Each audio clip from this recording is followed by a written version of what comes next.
ప్రభువైన యేసుక్రీస్తు నామమున మీ అందరికీ వందనాలు.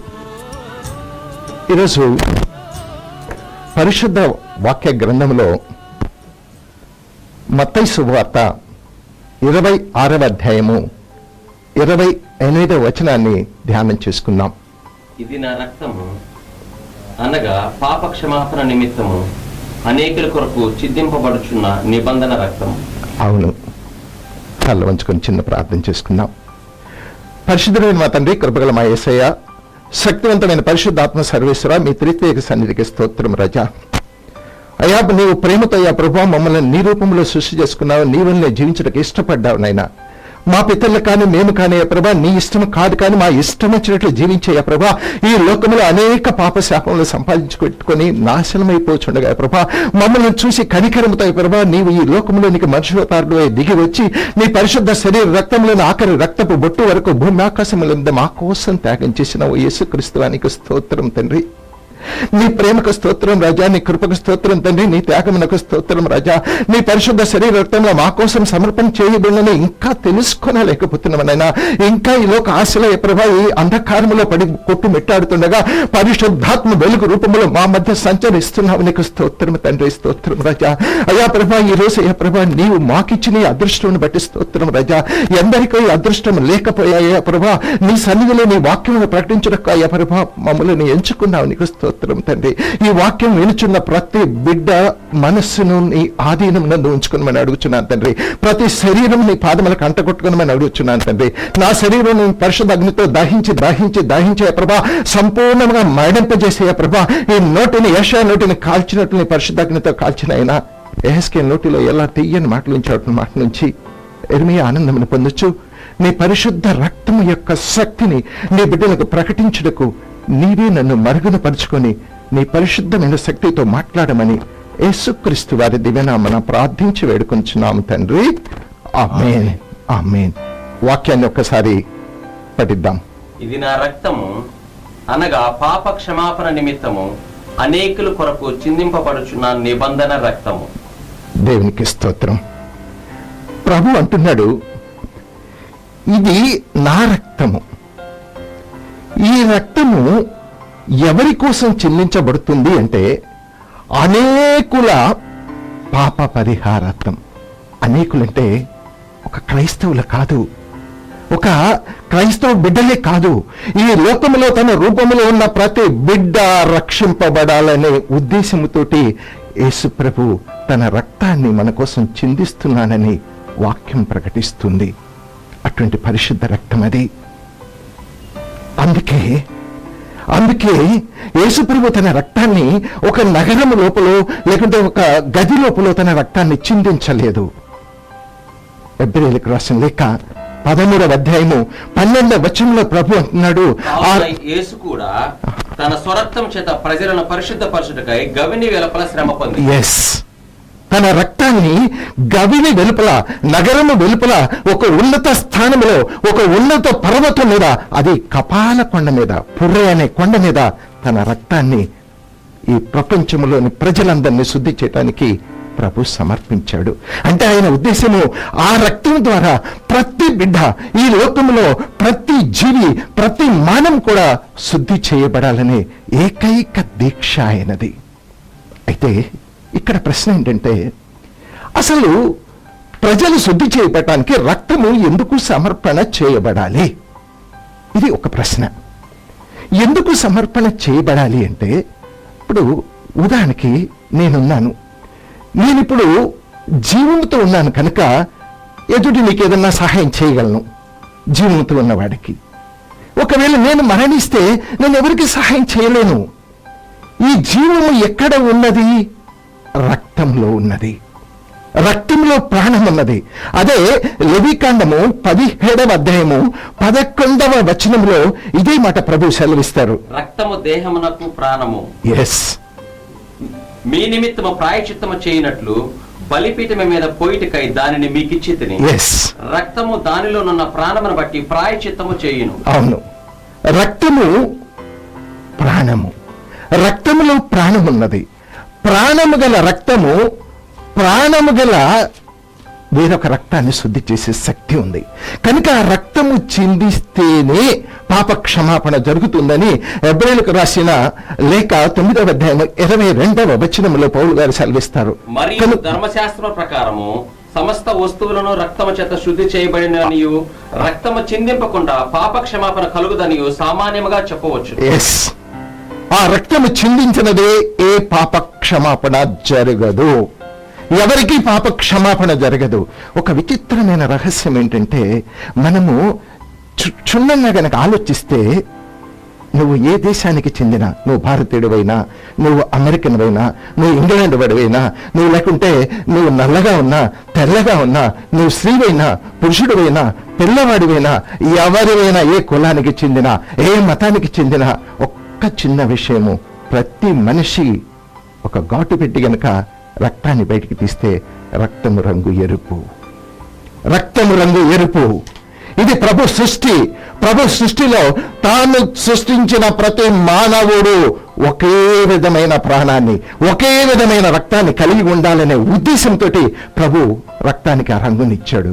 కనుక ఆ రక్తము చిందించి తన రంగులో, తన రూపులో, తన వలె ఉన్న ప్రతి బిడ్డ కూడా శుద్ధి చేయబడాలనేది ప్రభు యొక్క సంకల్పము. అందుకే రక్తము చిందిస్తేనే పాప క్షమాపణ జరుగుతుంది.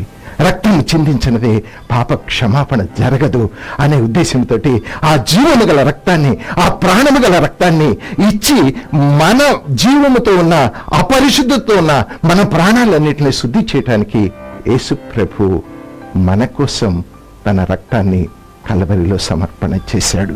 అయితే ఈ రక్తము యేసు ప్రభు మన కోసం సమర్పణ చేసిన ఆ అమూల్యమైన రక్తము, ఆ నిష్కలంకమైన రక్తము ద్వారా మనల్ని మనము శుద్ధి చేసుకున్నామని మనము ఎట్లు గమనించగలము? ఎట్లు తెలుస్తుంది మనకి? ఆ రక్తం చేత మళ్ళీ మనం కడుక్కున్నాం, మళ్ళీ మనం శుద్ధి చేసుకున్నాం అని మనకి ఎలా తెలుస్తుందంటే, మన జీవితాల్లో కొన్ని మార్పులు రావాలి. నిజంగా గనక రక్తం చేత గనక మనం కడగబడితే ఏం మార్పులు రావాలి? ఎఫెసీ పత్రిక 1వ అధ్యాయం 7వ వచనంలో పౌలు గారు సెలవిస్తారు, దేవుని కృపా మహదైశ్వర్యమును బట్టి ఆ ప్రీనియందు ఆయన రక్తము వలన మనకు విమోచనము, అనగా మన అపరాధములకు క్షమాపణ మనకు కలిగి ఉన్నది. అవును, పౌలు గారు అంటున్నారు, ఆయన రక్తాన్ని గనక నువ్వు సమర్పణ చేసుకొని నీ పాపాలన్నిట్లో ఆయన దగ్గర కనుక ఒప్పుకుంటే నీ పాపాలకి క్షమాపణ దొరుకుతుంది అట. క్షమాపణ దొరకటం కాదు, ఆ పాపాల నుంచి నువ్వు విమోచన కూడా పొందాలట. ఆ విమోచన పొందడం అంటే ఏమిటి? మళ్ళీ విమోచన పొందాలి అంటే నీ గత జీవితం మర్చిపోవాలి. గలతీయులకు రాసిన లేఖ 5వ అధ్యాయము 19వ వచనము 21వ వచనంలో చెప్పినట్లు, అక్కడ ఉన్న మన శారీరక కార్యాలన్నీ, మనకున్న కోపము గాని, క్రోధము గాని, భయము కాని, అనుమానము కాని, వంచన కాని, త్రాగుబోతుతనం కాని, వ్యభిచారం కాని, ఇటువంటి ఈ శారీరక క్రియలు, సాతాను క్రియలు, ఆ క్రియలన్నీ మన జీవితాల్లోంచి పక్కకి వెళ్ళిపోవాలి.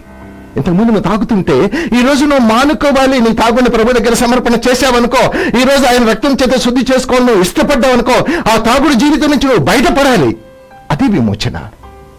ఒకవేళ నీ శరీర కోరికలతోటి నువ్వు వ్యభిచారం చేస్తున్నావు అనుకో, ఈ రోజు ప్రభు దగ్గర ఒప్పుకొని, నేను తప్పులు చేశాను ప్రభా, ఈ శరీర కోరికలతో నేను వ్యభిచారం చేశాను ప్రభా, ఇక చెయ్యనని నువ్వు ఒప్పుకుంటే కనుక ఆ శరీర కోరికలు నువ్వు జయించగలగాలి. అదే విమోచన.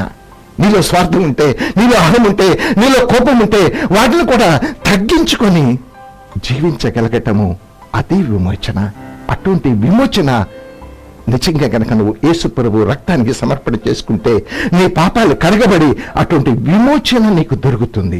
అప్పుడు నీవు యేసు ప్రభు యొక్క నిజ రక్తం చేత నీవు నిజంగా కడగబడ్డావని నీ అంతటి నువ్వు తెలుసుకోవచ్చు. ఇక రెండవదిగా పౌలు గారు చెప్తారు, రోమీయులకు రాసిన లేఖ 5వ అధ్యాయము 9వ వచనంలో, కాబట్టి ఆయన రక్తము వలన ఇప్పుడు నీతిమంతులుగా తీర్చబడి మరింత నిశ్చయముగా ఆయన ద్వారా ఉగ్రత నుండి రక్షింపబడదు. దేవునికి స్తోత్రం. హల్లెలూయా, హల్లెలూయా. ప్రభు అంటున్నారు, పౌలు గారు ఎవరో మాట్లాడుతున్నారు, ఎప్పుడైతే నీ పాప క్షమాపణ జరిగి నువ్వు విమోచించబడ్డావో ఇక నీవు నీతిమంతుడిగా మారిపోయావు. నీ క్రియలన్నీ నీతివంతమైనవి. నీ క్రియల్లో పాత జీవితం లేదు. నీలో ఆత్మ ఫలాలు పనిచేయటం మొదలు పెడతాయి. గలతీయులకు రాసిన లేఖ ఆ పత్రిక 5వ అధ్యాయం 22వ వచనంలో చెప్పినట్లు నీలో ఆత్మ ఫలాలు ప్రేమ, శాంతి, సమాధానము, సంతోషము, పరిశుద్ధత, ఆనందము ఇవన్నీ మనలో మొదలవుతాయి. ప్రతి ఒక్కరిని ప్రేమించడం, నీ పొరుగు వాడిని ప్రేమించడం, నీ భార్యను ప్రేమించడం, నీ భర్తను ప్రేమించడం, నీ ఇంట్లో ఉన్న వాళ్ళని ప్రేమించడం, నీ బిడ్డలను ప్రేమించడం, చివరికి నీకు ద్రోహం చేసిన వాళ్ళు కూడా ప్రేమించడం నేర్చుకుంటావు. అటువంటి ప్రేమ భావం నీలో మొదలవుతుంది.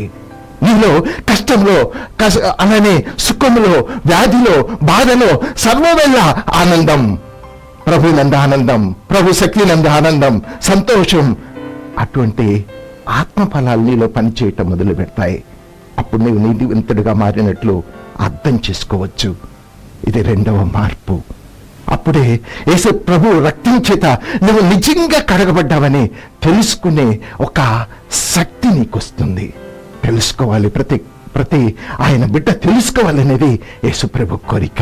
అందుకే ప్రభు మాట్లాడుతున్నాడు, బిడ్డలారా మీరు ఇంతవరకు తెలుసుకోకపోతే, నా రక్తానికి మీరు ఇంతవరకు కన్నీరు కార్చి తాత్కాలికంగా ప్రార్థన చేశారేమో, ఇప్పుడు నేను చెప్తున్నాను, నీవు గనక నా రక్తం చేత నిజంగా కడగబడ్డావు అంటే గనక నీ పాపాలు క్షమించబడాలి, నువ్వు విమోచన పొందాలి. విమోచన పొందడమే కాదు, నువ్వు నీతిమంతుడుగా మారాలి అని ప్రభు అంటున్నాడు. ఎప్పుడైతే నీవు నీతిమంతుడిగా మారతావో, పౌలు భక్తుడు ఎఫెసీయులకు రాసిన పత్రిక 2వ అధ్యాయము 13వ వచనములో ఒక చక్కటి మాట చెప్తున్నాడు. మునుపు దూరస్తులైన మీరు ఇప్పుడు క్రీస్తు యేసునందు క్రీస్తు రక్తము వలన సమీపస్తులై ఉన్నారు. దేవునికి స్తోత్రం. హల్లెలూయా, హల్లెలూయా. ఎప్పుడైతే నీ పాపాలు క్షమించబడ్డాయో, నీవు పాపాల నుంచి విమోచన పొంది కొత్త జీవితాన్ని ప్రారంభించావో, ఎప్పుడైతే ఆ జీవితం ప్రారంభించినప్పుడు నీవు నీతిమంతమైన క్రియలు, ప్రేమ ఫలాలు మీలో బయలుదేరుతాయో, ఇప్పుడట నీవు ప్రభువుకి దగ్గరగా వస్తావట. ఇప్పటిదాకా ప్రభు దూరంగా ఉన్నావు, దగ్గరగా వస్తావట. ఇప్పుడు ప్రభు దగ్గరగా వచ్చినప్పుడు ప్రభులో నువ్వు ఐక్యం కావడానికి ప్రయత్నం చేస్తావట. అందుకే అంటాడు యోహాను శుభవార్త 15వ అధ్యాయము 15వ వచనంలో ఒక మాట అంటాడు ప్రభు, ఇక నేను దాసుడు తన యజమానుడు చేయదాని గనుక ఇక మిమ్మల్ని దాసులని పిలవక స్నేహితులని పిలుచుచున్నాను. ప్రభు అంటున్నాడు, ఎప్పుడైతే నువ్వు నా దగ్గరకు వస్తావో, ఇక నువ్వు దాసుడు కాదు, నీవు నా సేవకుడు కాదు, నువ్వు నా స్నేహితుడివి. నేను నీతో మాట్లాడతా, నీకు రహస్యాలు తెలియజేస్తా. ఒక చిన్న విషయం ఆలోచించండి. ఈ లోకంలో మీరు చూడండి, తల్లిదండ్రులతో కూడా కొన్ని రహస్యాలు చెప్పరు, కానీ స్నేహితులతో ప్రతి ఒక్కరూ తమ రహస్యాల్ని పంచుకుంటాడు. ఇప్పుడు ప్రభు కూడా అదే అంటున్నాడు, ఎప్పుడైతే నువ్వు నీతిమంతుడిగా మారావో, నీతోనే స్నేహం చేస్తా, నీతోనే కలిసి ఉంటా, నీతో కలిసి ఉండాలని ఆరాటపడతా, నేను నీతో కొన్ని రహస్యాలు మాట్లాడతా, నిన్ను నేను నడిపిస్తా, నీకు కావాల్సింది నేను సమకూరుస్తా. ఒక మంచి స్నేహితుడు ఎలా చేస్తాడో అటువంటి అన్ని సౌకర్యాలని కల్పిస్తా నేను అని ప్రభు అంటున్నాడు. ఇది అవకాశం ఎప్పుడు వస్తుందంటే, ఆ ప్రభువుకు సమీపస్తుడిగా నువ్వు మారడానికి ఎప్పుడు అవకాశం వస్తుందంటే, నీవు ఆ ప్రభు దగ్గర నీతిమంతుడిగా మారినప్పుడు ఆ స్నేహితుడయ్యే అవకాశం వస్తుంది. ఎప్పుడైతే స్నేహితుడు అయ్యావో, ప్రభు నిన్ను తరచి చూస్తాడు, ప్రతి అణువు చూస్తాడు, నీవు శుద్ధి చేయడానికి చూస్తాడు. ఇంకా నీ అంతఃకరణములందు ఏ మలినమన్నా కూడా దాన్ని కూడా శుద్ధి చేయడానికి ప్రయత్నం చేస్తాడు. అందుకని పౌలు భక్తుడు హెబ్రీయులకు రాసిన లేఖ 9వ అధ్యాయము 14వ వచనములో ఒక ఆత్మ ద్వారా తను తాను దేవునికి నిర్దోషినిగా అర్పించుకొనిన క్రీస్తు యొక్క రక్తము నిర్జీవ క్రియలను విడిచి జీవగల దేవుని సేవించుటకు మీ మనస్సాక్షిని ఎంతో ఎక్కువగా శుద్ధి చేయండి. దేవునికి స్తోత్రం. హల్లెలూయా, హల్లెలూయా. పౌలు భక్తుడు అంటున్నాడు, ఇప్పుడు ఎప్పుడైతే నీ పాప క్షమాపణ జరిగి నీవు విమోచన పొంది నీతిమంతుడిగా మారి ప్రభువు దగ్గరికి వచ్చి ఆయనతో స్నేహం చేయడానికి ఇష్టపడ్డావో, ప్రభువు ఇంకా నీ అంతఃకరణంలో ఏ మలినమన్నా, ఏ అపరిశుద్ధత ఉన్నా, ఏ విభేదం ఉన్నా మొత్తము శుద్ధి చేసి, ఆ రక్తము చేసి శుద్ధి చేసి నీ అంతఃకరణాన్ని సంపూర్ణంగా మార్చివేసి, నీ శరీరాన్ని సంపూర్ణంగా మార్చేసి ఆయనలో ఐక్యం చేసుకోవటానికి ఇష్టపడతాడట. అటువంటి శక్తి ఆయన రక్తంలో ఉంది. అవును, ఎప్పుడైతే నీవు ప్రభువుకి దగ్గరగా మారిపోతావో, నీ అంతఃకరణములో సంపూర్ణంగా శుద్ధి చేయబడతావో, నువ్వు ఒక నూతన సృష్టి. నువ్వు ఒక నూతన సృష్టి. ఎప్పుడైతే ఆ నూతన సృష్టిగా మారతావో నీకు ఒక శక్తిని ఇస్తాడు ప్రభు. అదే అంటాడు పౌలు భక్తుడు హెబ్రీయులకు రాసిన పత్రిక 10వ అధ్యాయము 20వ వచనంలో. యేసు మన కొరకు ప్రతిష్ఠించిన మార్గమున ఆ. అనగా నూతనమైనది జీవము గలదియు ఆయన శరీరమును తెర ద్వారా ఏర్పరచబడినదియు నైన మార్గమున ఆయన రక్తము వలన పరిశుద్ధ స్థలమునందు ప్రవేశించుటకు మనకు ధైర్యము కలిగి ఉన్నది గనుక దేవునికి స్తోత్రం. హల్లెలూయా, హల్లెలూయా. హల్లెలూయా.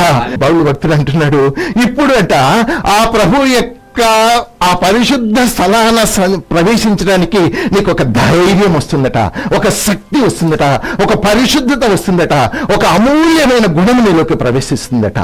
ఆ శక్తి ఎప్పుడైతే నువ్వు యేసు రక్తము చేత సంపూర్ణంగా కడగబడ్డావో అప్పుడు నీకు లభిస్తుంది.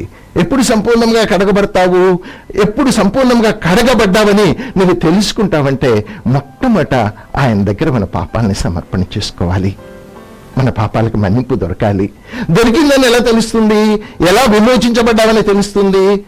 మనలో ఉన్న ఆ పాత జీవితము.